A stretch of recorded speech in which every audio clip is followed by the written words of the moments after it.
Shalom, brother dan sis yang terkasih dalam Tuhan. Salam sehat dan salam sukacita. Syukur pada Tuhan karena pada hari ini kita masih bisa berjumpa dalam renungan harian pembawa sukacita Selasa 24 Mei 2022 bersama saya, Vivi. Renungan akan saya ambil dari Injil Yohanes bab 16 ayat 5-11. Dan renungan pada hari ini akan saya beri tema, siapakah penghibur itu? Dan kalau ia datang, ia akan menginsyafkan dunia akan dosa, kebenaran, dan penghakiman. Bro dan sis, siapakah yang dimaksud ia dalam ayat 8 dalam bacaan Injil hari ini? Kita akan mengetahui melalui amanat Tuhan yang disampaikan dalam bacaan Injil hari ini. Dalam bacaan ini, Yesus menyampaikan amanat perpisahannya, bahwa ia akan pergi kepada Bapa yang telah mengutusnya. Dan para murid merasa berduka cita karena akan ditinggalkan oleh Tuhan Yesus.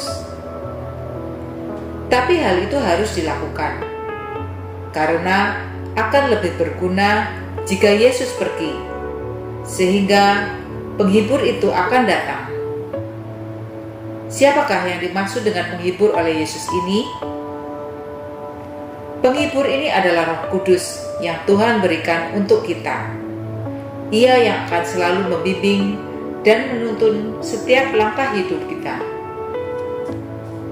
Selama kehadiran Allah masih dalam bentuk tubuh manusiawi Yesus, ia akan terbatas oleh ruang dan waktu.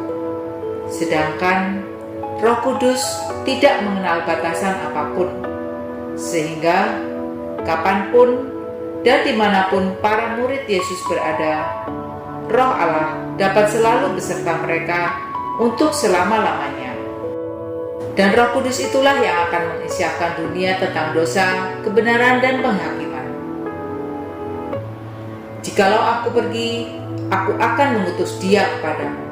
Dan kalau ia datang, ia akan menginsyafkan dunia akan dosa, kebenaran, dan penghakiman.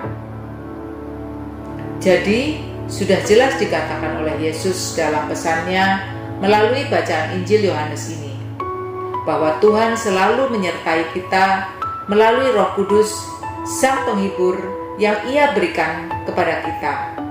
Walaupun secara fisik Yesus sudah pergi ke sorga. Roh Kudus itulah penghibur kita. Dia yang selalu akan menginsyafkan kita akan dosa dan kebenaran-kebenaran Tuhan.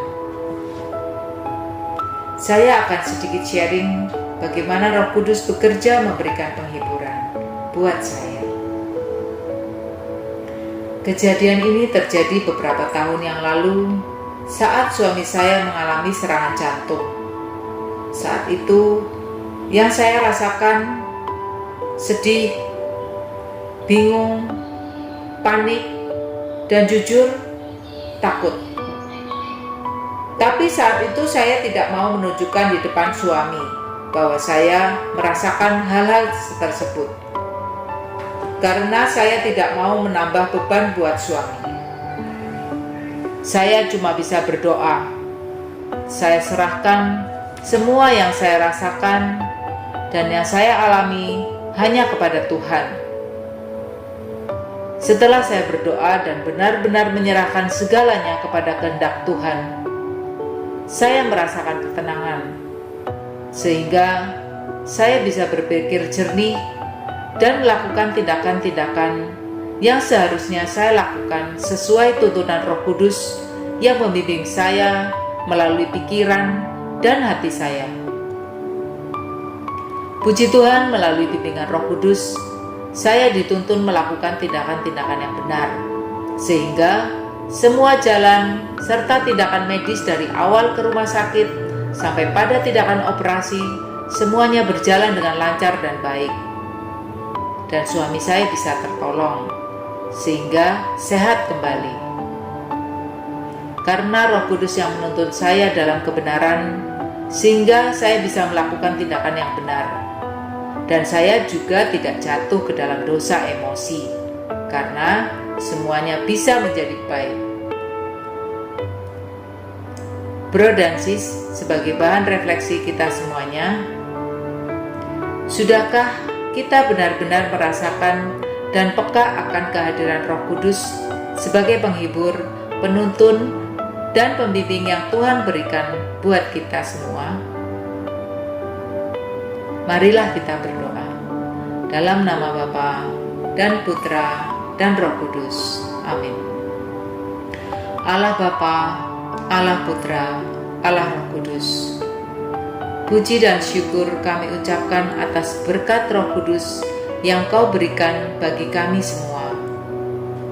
Mampukan kami agar kami semakin peka akan bimbingan-Mu melalui Roh Kudus yang ada di dalam hati kami, sehingga kami semakin mengerti akan kebenaran-kebenaran-Mu, dan semua yang kami lakukan hanya sesuai dengan kehendak-Mu saja.